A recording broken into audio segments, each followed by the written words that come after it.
विहारस्य युक्तचेष्टस्य कर्मसु युक्तस्वप्नावबोधस्य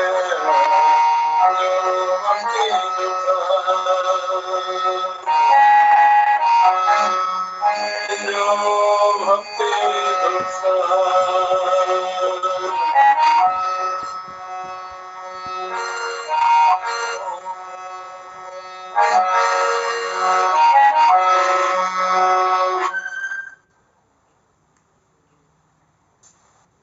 परम पवित्र आत्माओं, महा सिद्ध योग सत्संग मंडल युक्त आहार विहार से युक्त चेष्टस्य कर्मसु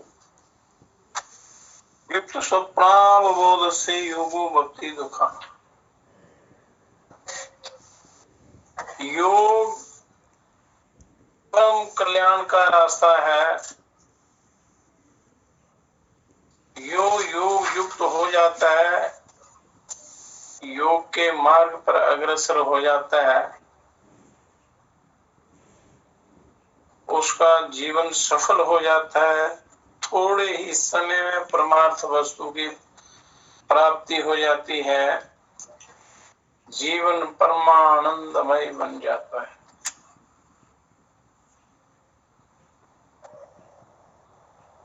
पर योग शासनानुसार मनुष्यों को अपना जीवन बनाना चाहिए।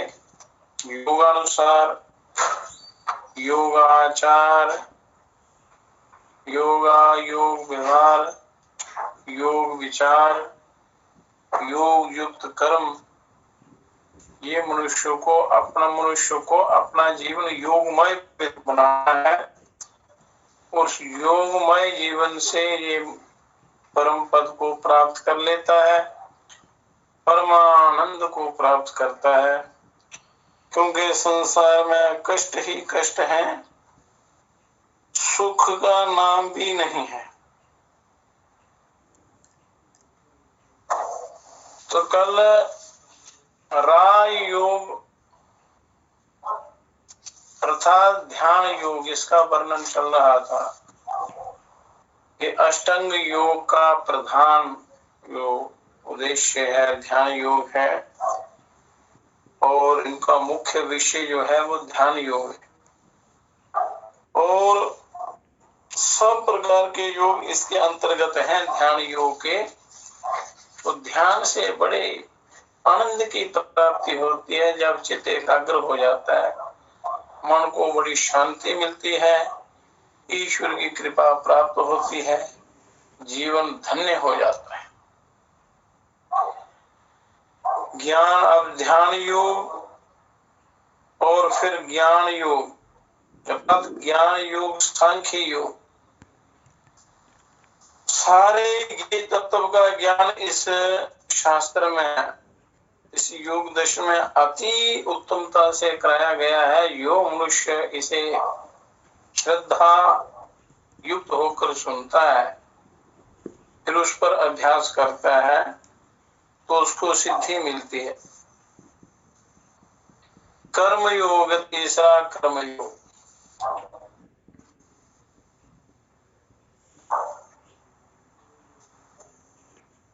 अनासक्ति निष्काम कर्म योग। कर्म योग कहते हैं अनासक्त होकर कर्म करना।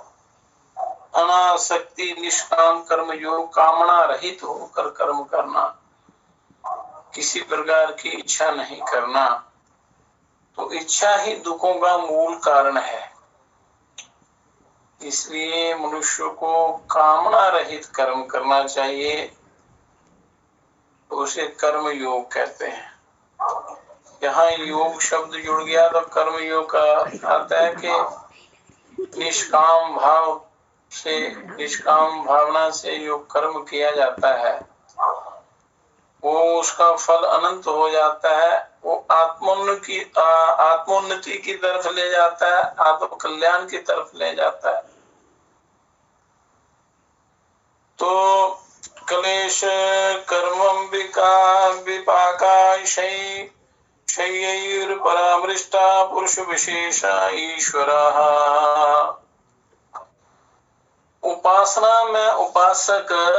उपासना में उपासक अपने अंदर उपास्य के गुण धारण करता है।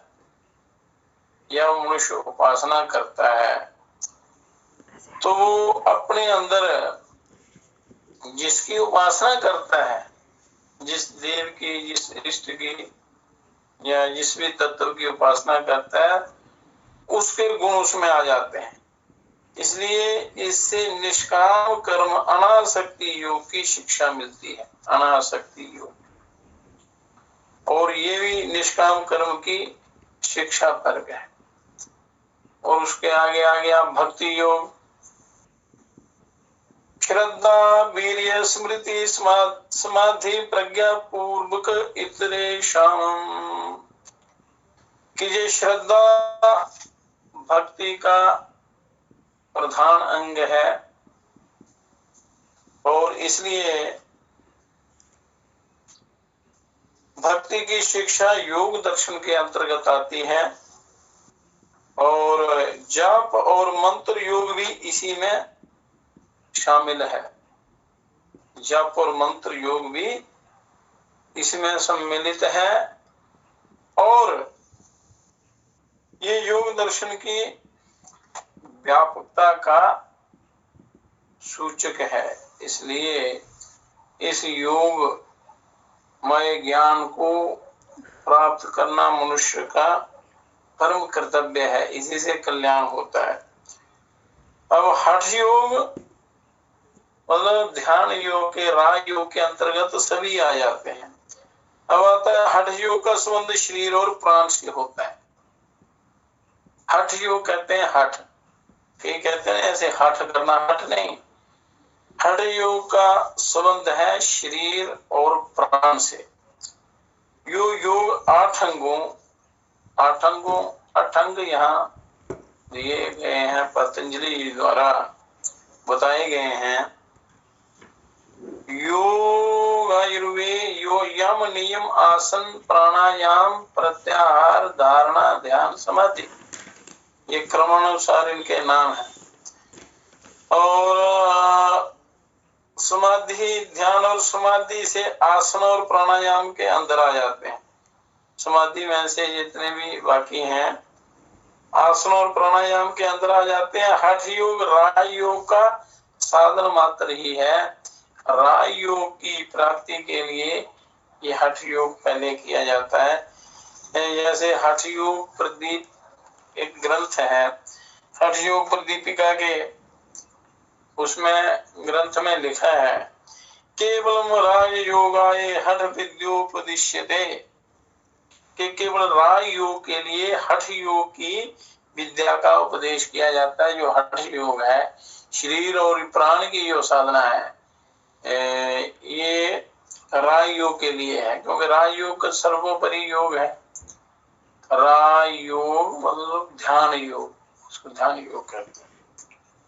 योगों का भी योग।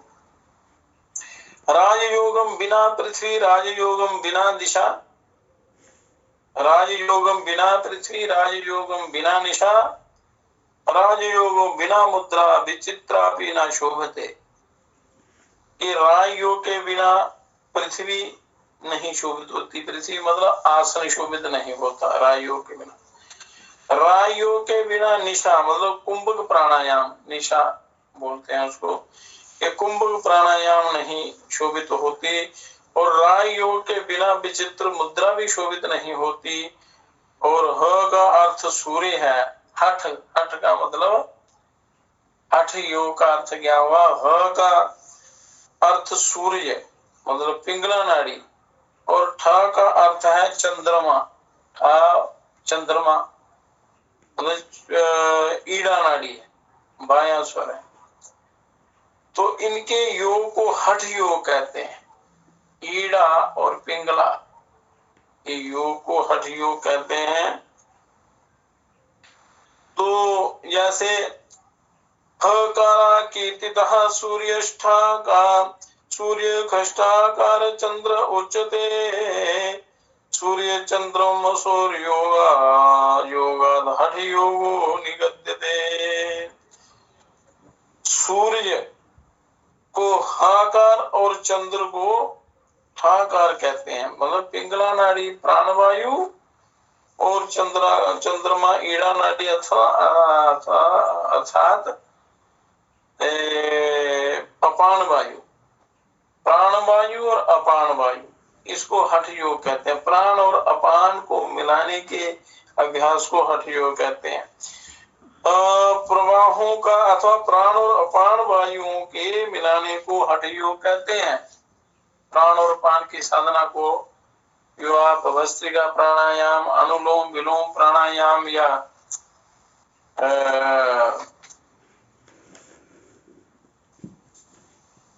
जो चंद्र वेदी प्राणायाम, सूर्य वेदी प्राणायाम इत्यादि जितने भी प्राणायाम है, इनसे प्राण अपान का मेल कराया जाता है। और सगर्भ प्राणायाम, अगर्भ प्राणायाम, जो जितने भी प्राणायाम है, ये राज योग के लिए तैयारी है, ध्यान की तैयारी होती है उसके लिए। उससे ध्यान दृढ़ होता है, समाधि की तरफ मनुष्य जाता है। तो हठ योग जो है ये राज योग के लिए ही किया जाता है, उससे राज योग अच्छे ढंग से होता है, ध्यान बड़ा अच्छा लगता है। और प्राण वायु प्राण अपान के मिलन को, इसके मिलाने के अभ्यास को हठ योग कहते हैं। और लय योग और कुंडली योग तो राज योग ही, लय योग और कुंडली योग ये तो राज योग मुख्य अंग है राज योग के। यो आगे इनका विस्तृत वर्णन होगा अगले सूत्रों में। तो यम और नियम न केवल व्यक्तिगत रूप से विशेषतया योगियों के लिए, बल्कि सामान्य रूप से सब वर्णों, सब आश्रमों, सब मत मतांतरों, जातियों, देशों और समस्त मनुष्य समाज के लिए मानवीय मुख्य कर्तव्य तथा परम धर्म है। यम नियम सबके लिए है। इस संसार में जितने भी प्राणी हैं, जितने जातियां, जितने मनुष्य, जितने देश, संपूर्ण समस्त समाज के लिए ये कर्तव्य रूप हैं और परम धर्म है। तो इस प्रकार इस दर्शन में सब प्रकार के योगों का समावेश किया गया है। इस योग को अच्छे ढंग से कर ले, एक ही योग को यदि वो धारण कर ले तो सारे सिद्ध हो जाते हैं। तो योग किसको कहते हैं? योग की महिमा का वर्णन हुआ। योग किसको कहते हैं? योग चित्त वृत्ति निरोध, योग चित्त वृत्ति निरोध, चित्त की वृत्तियों के रोकने को योग कहते हैं। चित्त की वृत्तियों का जब निरोध हो जाता है तो वो योग राज योग हो जाता है। तो योग का स्वरूप बतलाते हैं कि निर्मल सत्व प्रधान चित्त की, यो अंतःकरण, शुद्ध अंतःकरण, निर्मल अंतःकरण है जिनका, और उसमें सत्व अंतःकरण निर्मल हो तो सत्व प्रधान चित्त हो जाता है, उसमें सत्व तत्व की प्रधानता होती है। और जो अंगा अंगी भाव से परिणत कृतियां वृत्तियां हैं उनका निरोध, अर्थात जो बाहर की को चित्त की वृत्तियां जाते हैं, बाहर विषयों की तरफ जाते हैं, विषय भोगों की तरफ जाते हैं, संसार के कर्मों की तरफ जाती हैं, उन बहिर्मुख वृत्तियों को संसारिक विषयों से हटाकर संसार के जो भोग पदार्थ हैं, जो विषय हैं, जो संसार की तरफ ले जाते हैं, उनसे हटाकर उल्टा अर्थात अंतर्मुख करके आभ्यंतरिक इनको गति करके अपने कारण चित्त में लीन हो जाती हैं।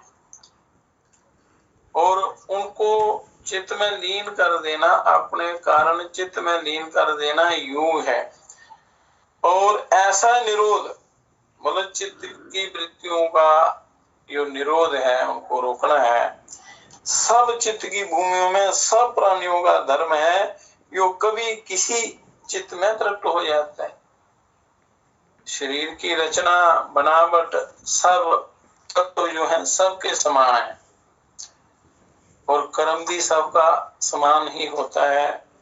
बोलो परम धर्म, परम कर्तव्य है आपका, कर्तव्य कर्म जो है वो मनुष्य सबको करना चाहिए, सबके लिए के पालनीय है, वो सबके करने योग्य है। प्राय चित्त में छिपा हुआ ही रहता है वो, सब चित्त की भूमियों में सब प्राणियों का जो धर्म है जो कभी किसी चित्त में प्रकट हो जाता है, और सब प्राणियों में वो छिपा हुआ रहता है। यह मनुष्य प्रयत्न करता है अपने कल्याण के लिए, मन को पवित्र करने के लिए, एकाग्र करने के लिए, तो जो परम धर्म है वो प्रकट हो जाता है। और सर्व चित्त वृत्ति निरोध, चित्त वृत्ति निरोध शब्द है।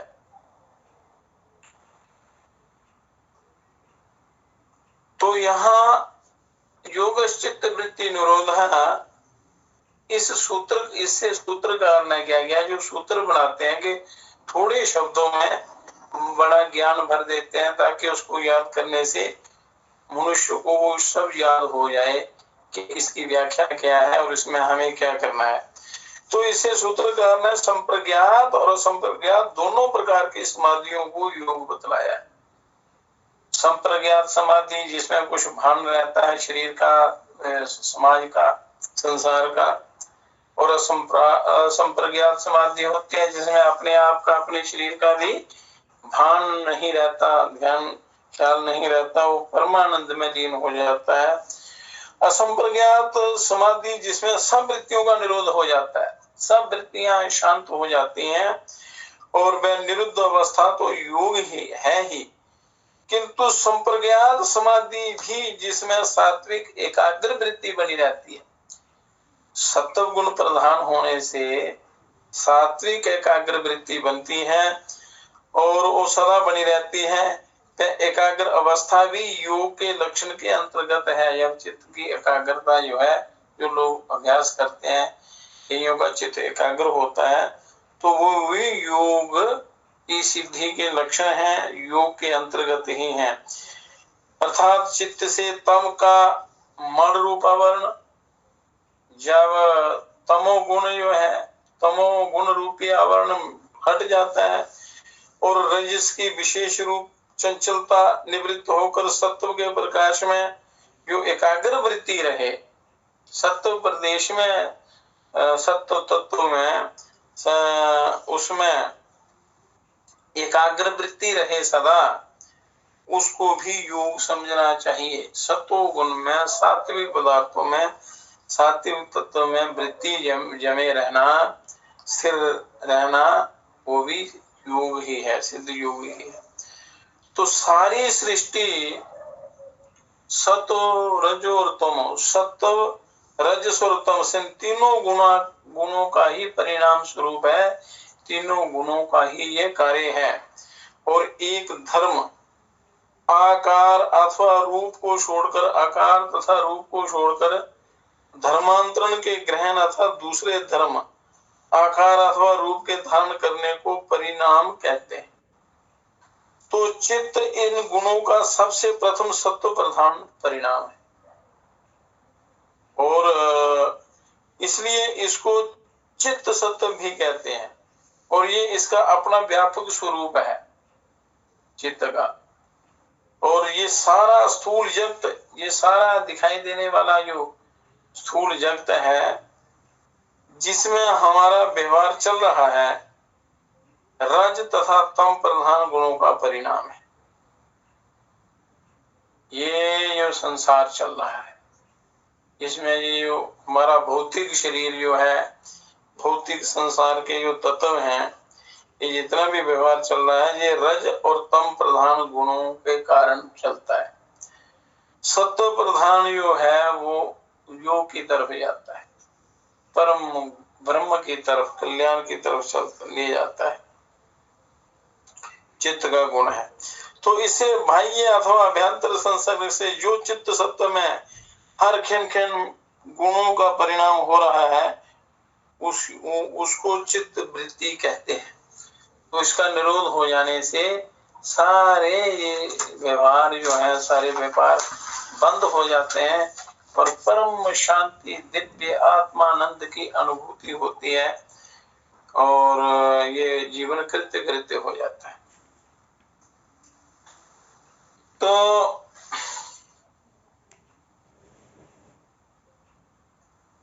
इस विषय को और भी स्पष्ट रूप से समझना चाहिए कि जब तक किसी विषय की पूरी समझ ना लगे, समझ ना आए, तब तक उसका लाभ होना कठिन हो जाता है, लाभ नहीं मिलता, वो मनुष्य सही साधना नहीं कर सकता। इसलिए विषय को अच्छी प्रकार धैर्य से इसको समझना है, बड़ी श्रद्धा भक्ति प्रेम के साथ हर विषय को अच्छी प्रकार समझना। मानो चित्त अगाध परिपूर्ण सागर का जल है। मानो चित्त क्या है कि पृथ्वी में समस्त जितने भी सागर हैं उनका समुद्र का ये जल है। जिस प्रकार में पृथ्वी के संबंध से खाड़ी झील आदि के आंतरिक तदाकार परिणाम को प्राप्त होता है, इसी प्रकार चित्त आंतर राग द्वेष काम क्रोध लोभ मोह भयादि रूप आकार से परिणित होता रहता है। इसमें परिणित होता रहता है। इसके आकार ये हैं राग द्वेष काम क्रोध लोभ मोह अहंकार भय आदि समस्त रूप आकार धारण कर लेता है। तथा जिस प्रकार वायु, ये बहने वाली वायु आदि के वेग से जल रूपी तरंगे उठती हैं, वायु के बहने से जल की तरंगे उठती हैं, फैलती हैं, इसी प्रकार चित्त इंद्रियों द्वारा बाह्य विषयों में आकर्षित होकर, जिस प्रकार वायु के द्वारा समुद्र का जल या झील का जल चलायमान होता है, इसी प्रकार चित्त इंद्रियों को द्वारा बाह्य विषयों से आकर्षित हो जाता है, आकर्षित होकर उन जैसे आकारों में बदल जाता है, उन्हीं के आकारों में ये वही आकार धारण कर लेता है। तो ये सब चित्त की वृत्तियां कहलाती हैं। ये जितनी भी हैं ये सब चित्त वृत्तियां हैं। तो जो अनंत हैं और प्रतिक्षण सदा पैदा होती रहती हैं मन में, ये चित्त की वृत्तियां। इसलिए यहाँ योग शास्त्र में चित्त वृत्ति निरोध, चित्त की वृत्तियों के निरोध को योग कहते हैं। तो ये चित्त वृत्तियां क्या हैं, उनका वर्णन है। इनका विस्तार पूर्वक वर्णन अगले सूत्रों में किया जाएगा, पर क्रम से हम इसका वो करेंगे, इसका स्वाध्याय। तो जैसे जल वायु आदि के अभाव में तरंग आकार आदि परिणामों को त्याग कर स्वभाव में अवस्थित हो जाता है, जैसे जल वायु आदि के अभाव में, जब वायु नहीं बहती नहीं चलती, उसके अभाव में तरंग आकार आदि, क्योंकि वायु से वो तरंगों का आकार धारण कर लेता है। तो जब वो वायु नहीं चलती, तरंगे नहीं चलती, उसके वो आकार को धारण नहीं करता है और स्वभाव में अवस्थित हो जाता है। वैसे ही जब चित्त, ये जो चित्त है, बाहरी तथा अंदर के अभ्यंतर विषयाकार परिणाम को त्याग कर अपने स्वरूप में अवस्थित हो जाता है, बिल्कुल अपने असली स्वरूप में शांत हो जाता है। ये वृत्तियां उसकी जब हट जाती हैं तो शांत हो जाता है, तब उसको चित्त वृत्ति निरोध कहते हैं। उसको चित्त वृत्ति निरोध कहते हैं। ये एक छोटा सा सूत्र है, तो उसकी व्याख्या कितनी है ये मनुष्य को समझाने के लिए किया जाता है। और उपयुक्त परिणाम रूप वृत्तियां चित्त में इन्हीं तीनों के प्रभाव से उदय होती रहती है। चित्त सत्व ज्ञान स्वभाव वाला है। चित्त का जो मूल स्वभाव है वो सत्व ज्ञान स्वभाव वाला है। जब उसमें रजोगुण तमोगुण दोनों का मेल हो जाता है, सत्व गुण में जब रजोगुण भी और तमोगुण भी आ जाता है, तब ऐश्वर्य विषय प्रिय होते हैं। ऐश्वर्य जो विषय होते हैं, जिनसे ऐश्वर्य भोगता है मनुष्य, ऐश्वर्यवान होते हैं, वो प्यारे लगते हैं। जब ये तमोगुण से युक्त होता है, तब अधर्म, अज्ञान, अवैराग्य और अनैश्वर्य को प्राप्त होता है। तब अधर्म करता है, अज्ञान को धारण करता है और वैराग्य रहित होता है और अनैश्वर्य को प्राप्त होता है। वही चित्त जब तमो गुण के नष्ट होने पर, वही चित्त, उस चित्त से जब तमोगुण नष्ट हो जाता है, तब रजोगुण के अंश से युक्त होता है।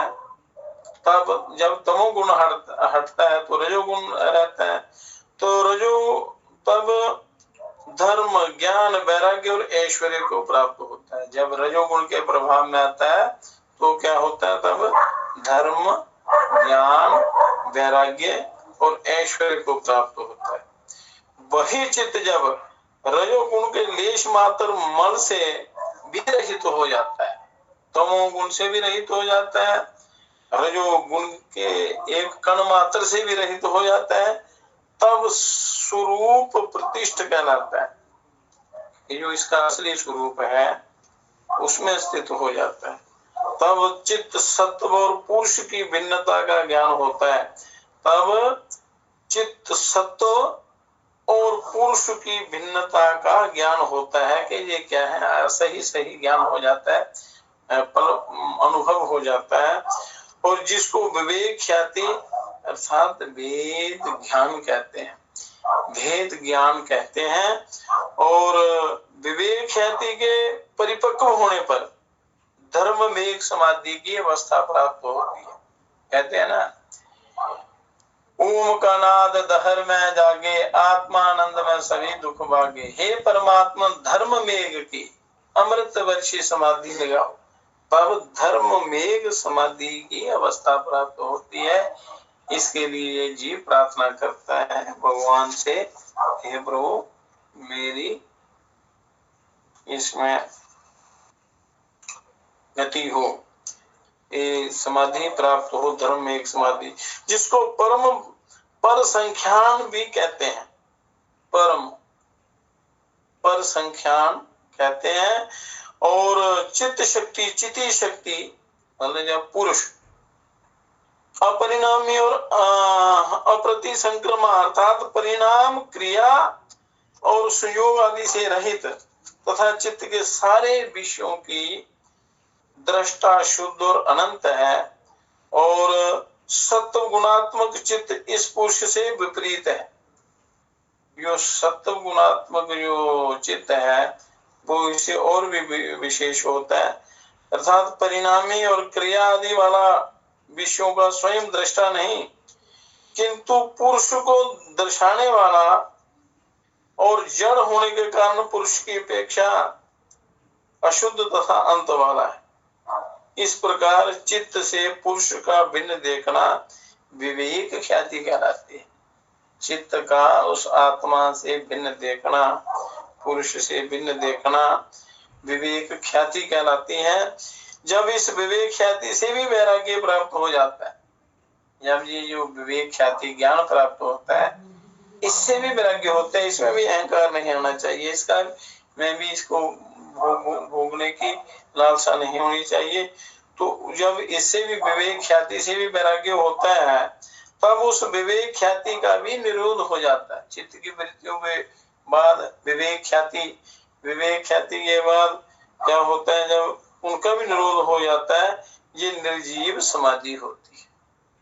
विवेक ख्याति का भी इस समाधि में ये संप्रज्ञात समाधि होती है, इसमें संसार का भान रहता है।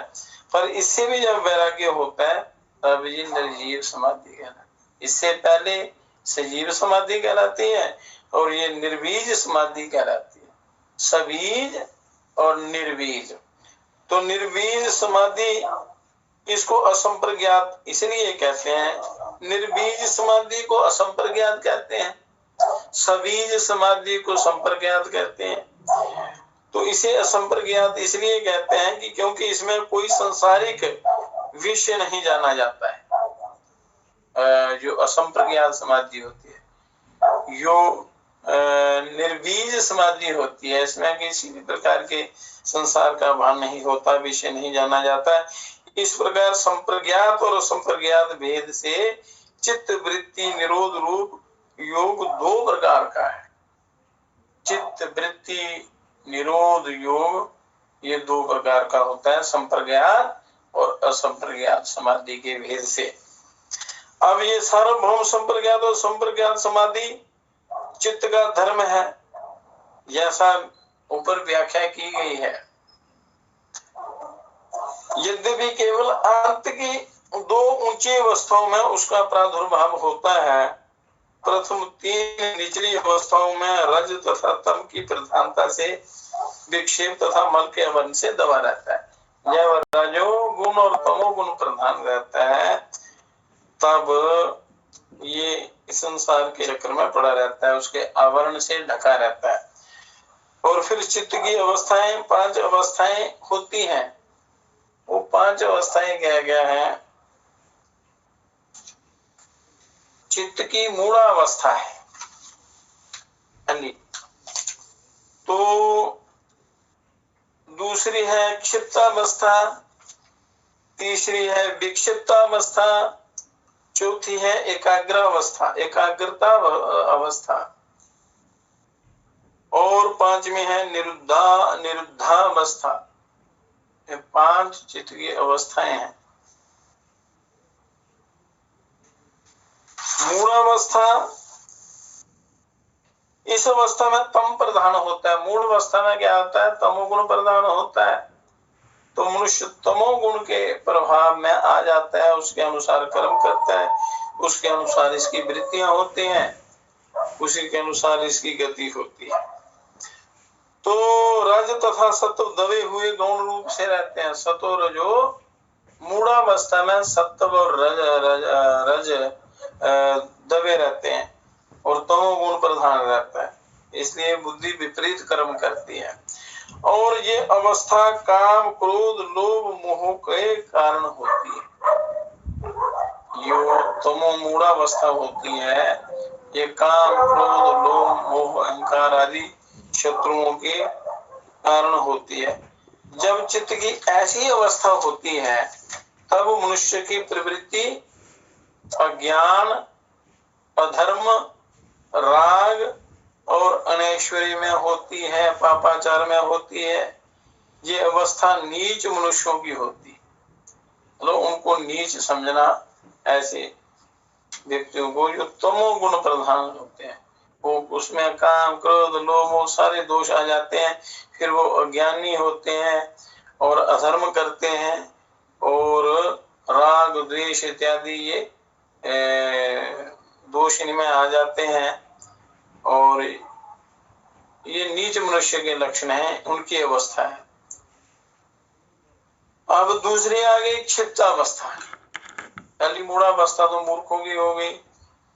अब क्षिप्तावस्था, इसमें रजोगुण की प्रधानता होती है। क्षिप्तावस्था में रजोगुण प्रधान होता है, सतो और तमो दबे रहते हैं और गौण रूप से रहते हैं, समाप्त नहीं होते पर गौण रूप से रहते हैं, दबे हुए। इनका कारण राग द्वेष आदि होते हैं, किसी से राग, किसी से द्वेष, लड़ाई झगड़े इत्यादि। तो इस अवस्था में धर्म अधर्म, राग विराग, ज्ञान अज्ञान, ऐश्वर्य अनैश्वर्य में प्रवृत्ति होती है, दोनों में। जब तमोगुण सत्वगुण को दबा लेता है, जब तमोगुण सत्वगुण को दबा लेता है, तब अधर्म अज्ञान आदि में, और जब सत्व तम को दबा लेता है, तब धर्म ज्ञान आदि में प्रवृत्ति होती है। मतलब जो गुण दूसरे गुणों को दबा देता है, तो वो खुद प्रधान हो जाता है, उसका प्रभाव होता है, वैसे लक्षण होते हैं। तो ये अवस्था साधारण संसारिक मनुष्यों की होती है।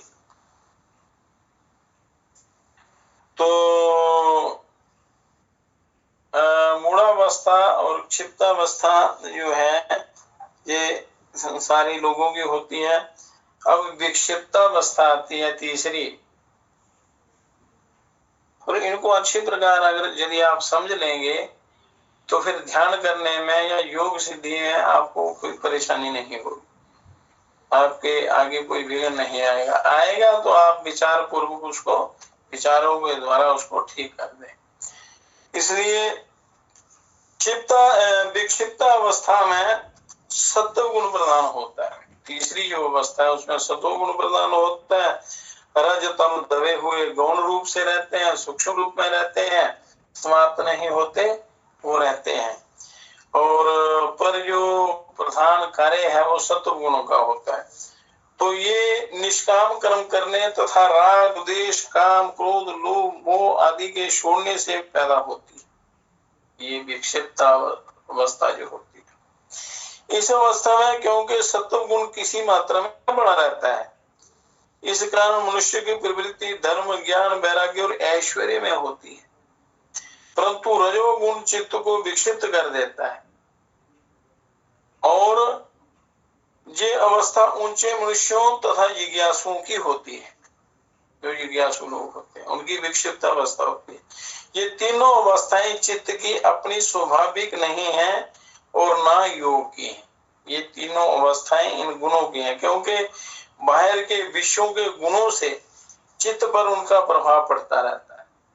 उसके अपना धर्म नहीं है, पर बाहर से उनका उनके ऊपर प्रभाव पड़ता है। इन सत्व रजो तमो गुणों का प्रभाव उन पर पड़ता रहता है। तो इसलिए ये वो पक्की धारणा नहीं बनती।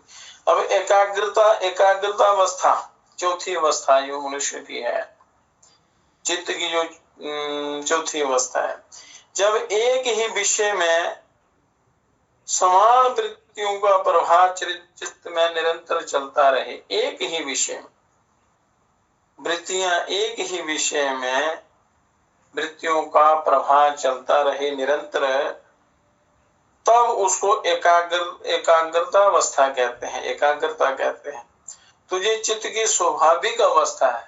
ऐसे आप जब भी ध्यान में बैठेंगे थोड़ी देर किसी एक लक्ष्य की ओर ध्यान करके चित्त बड़ा एकाग्र हो जाता है, बड़े आनंद की अनुभूति होती है। तो जब चित्त में बाह्य विषयों के राज्य तथा तम का प्रभाव ना रहे, तब वह निर्मल चमकते हुए स्फटिक मणि के समान स्वच्छ होता है, क्रिस्टल की तरह चमकता है, पारदर्शी होता है। उस समय उसमें परमाणुओं से लेकर महतत्व पर्यंत ग्राह्य ग्रहण और ग्रहित विषयों का यथार्थ साक्षात हो सकता है। सब चीजों का, जो भी वस्तुएं जो हैं ग्राह्य हैं या ग्रहण करने योग्य हैं, ग्रहित है या प्राप्त है, इन सब का साक्षात हो सकता है। और इसको अंतिम स्थिति विवेक ख्याति कहते हैं। इसकी अंतिम स्थिति को विवेक ख्याति कहते हैं, जो चित्त की चौथी अवस्था है, एकाग्रता अवस्था, इसको विवेक ख्याति कहते हैं। जिसकी ऊपर व्याख्या कर आए हैं विवेक ख्याति।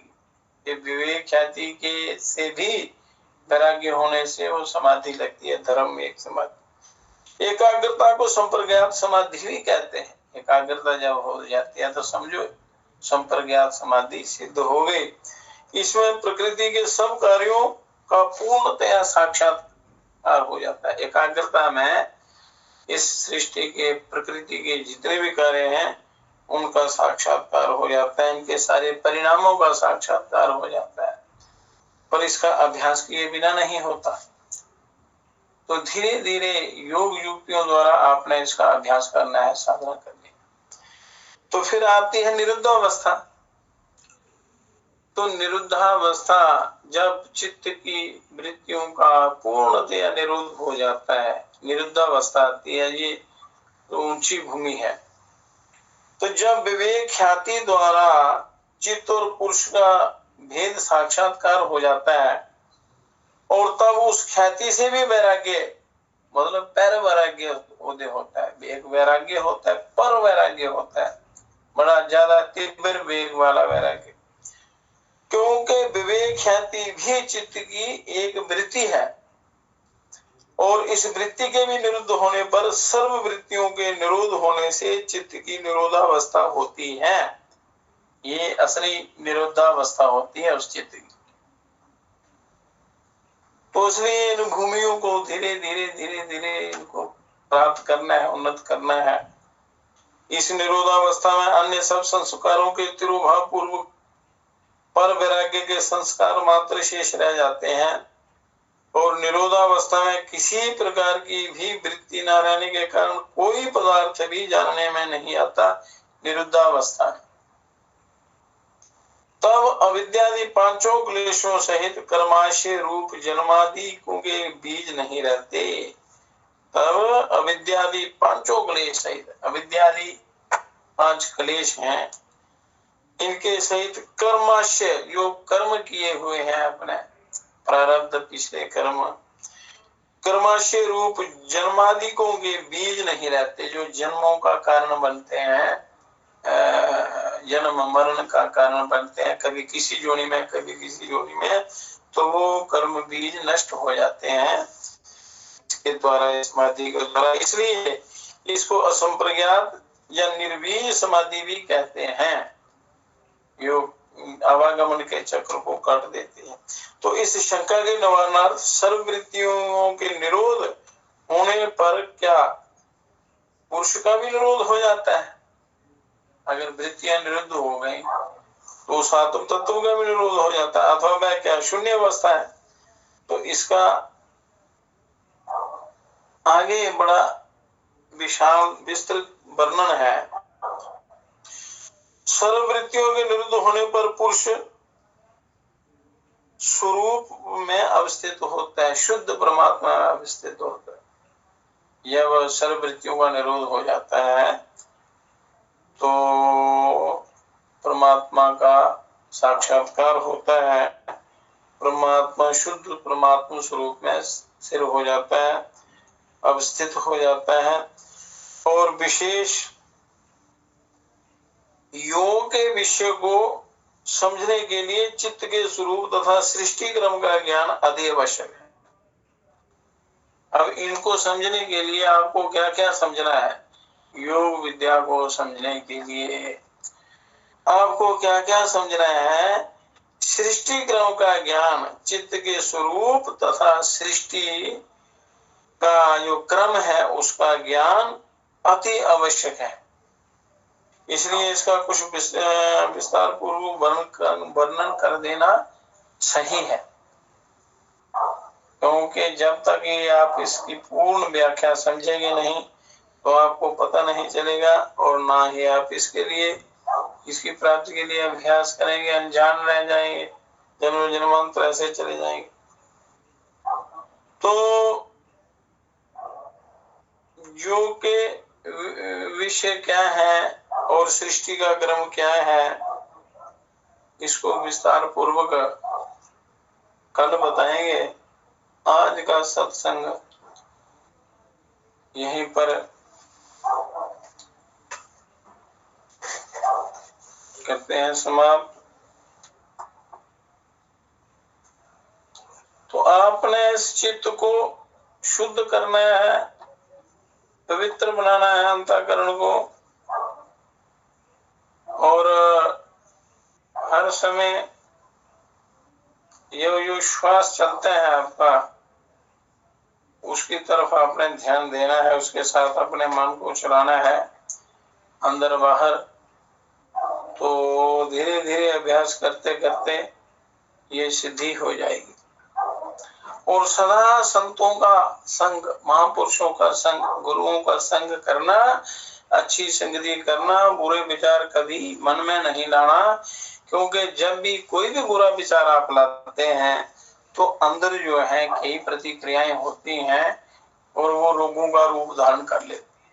तो रोगों के रूप में जो कर्म है वो सजा देते हैं।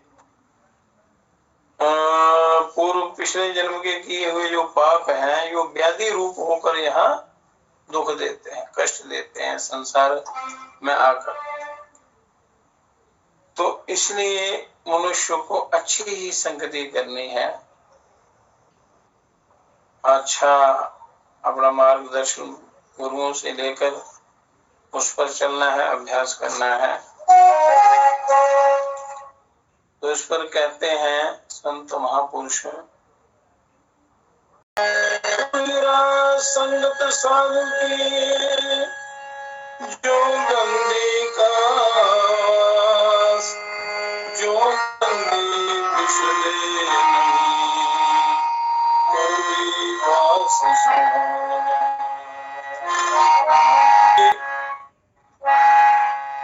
क्योंकि परमात्मा को अच्छी संगति बहुत, यानी मनुष्य जब अच्छा संग करता है तो भगवान श्री कृष्ण उद्धव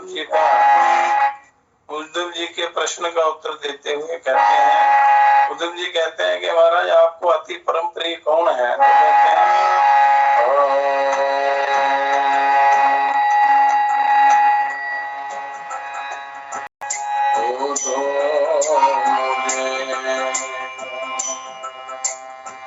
संत सदा अति प्यारे संत सदा अति प्यारे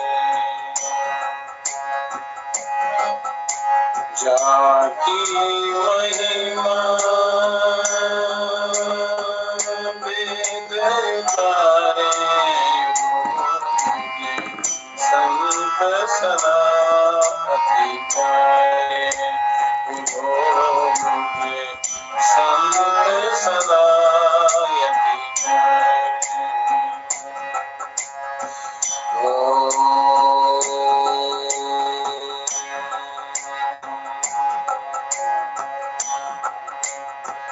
मेरे कारण छोड़ जगत को, मेरे कारण छोड़ जगत को, भोग पदार्थ सारे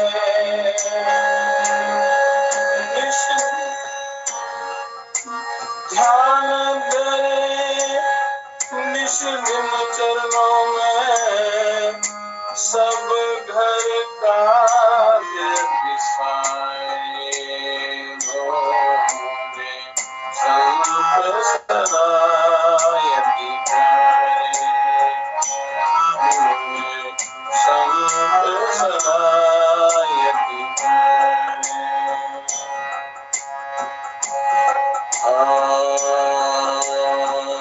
मेरे कारण छोड़ जगत की भोग पदार्थ सारे भोग पदार्थ सारे भोग पदार्थ ध्यान धरे निश दिन चरणों में सब घर काज बिसारे निश दिन ध्यान धरे चरणों में निश दिन ध्यान धरे चरणों में सब घर काज बिसारे मुझे संत सदा अति प्यारे संत सदा संत सदा अति प्यारे संत सदा अति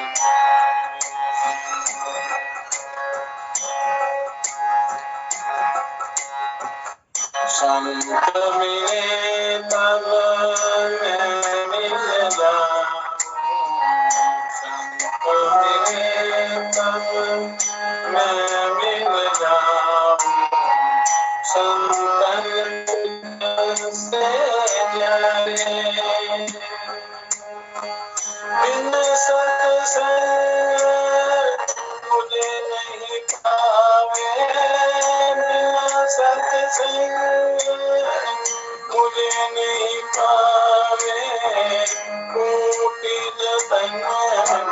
धारे संत सदा यति जाने संत सदा यति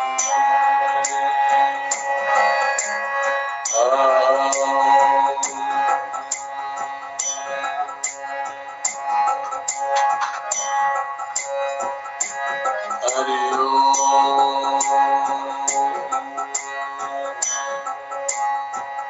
जो संतों के सेवक जन वो मुझ सेवक ब्रह्मानंद संतजन पद में ब्रह्मानंद संतजन पद में सब भगवान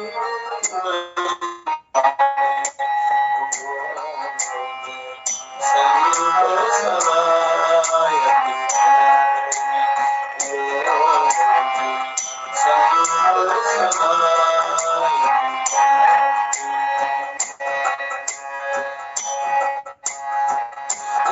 संतों के पीछे जाऊं कहाँ जहाँ संत सिधारे चरण राजन चरण राजन शोधूं घाट हमारे संत सदा यति जाने संत सदा यति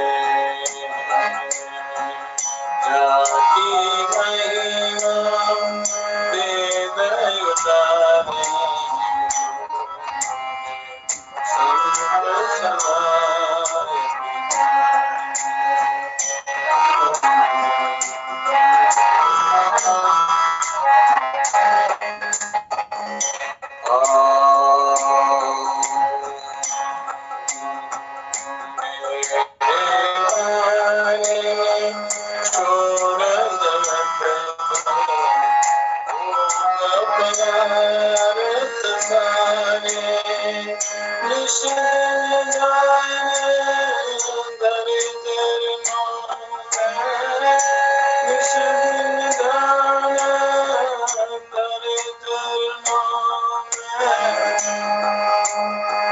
सब घर काज बिसारे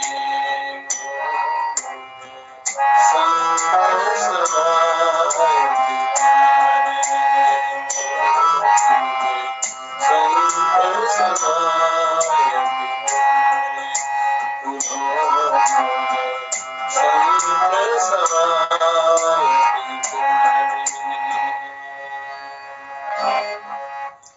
भगवान कहते हैं कि जो संतों की संगति करता है वो भी संत ही हो जाता है और वो मुझे सबसे परम प्रिय व्यक्ति हैं जो संत हैं या जो संतों का संग करते हैं।